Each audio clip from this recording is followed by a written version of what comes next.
কিয়ামতের মাঠে আল্লাহ তাআলা নবীদের হাতে তোমার আমলনামা দিয়ে দিবে। হে নবী, আপনি তো আপনার উম্মতকে সুপারিশ করবেন, জান্নাতে নেবেন। আচ্ছা, আমার কোনো আপত্তি নাই। আপনি একটু তার জীবনের ডায়েরিটা দেখেন, তার আমলনামাটা একটু দেখেন। এখন আমাদের নবীজি সেই ডায়েরির পৃষ্ঠা উল্টাইবে।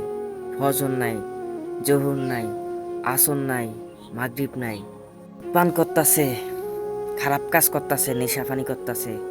তখন আমাদের নবীজি আল্লাহর কাছে লজ্জায় পড়ে যাবে। তখন নবীজি উম্মতকে প্রশ্ন করবে, এই উম্মত, এটি কি?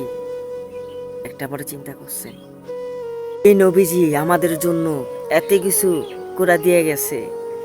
নবীর জন্য আজকে আমরা মানব জাতি এই পৃথিবীতে আসতে পারছি। এই নবীজির উম্মত হয়ে আমরা নিজেকে ধন্য মনে করি। এই নবীজির সুন্নত, সেই নবীজির নামাজ, সেই নবীজির আদেশ আমরা অমান্য করি। টাকার পিছে ছুটি, 5 মিনিট নামাজের জন্য সময় দিতে পারি না, টাকার পিছে ছুটি না। কার মনে কতটা কষ্ট দিয়ে ফেলেছি। যদি আপনাদের মনে হয় ভিডিওটা শেয়ার করা দরকার, আপনার মনে যেটা হয় এটাই করে দিন।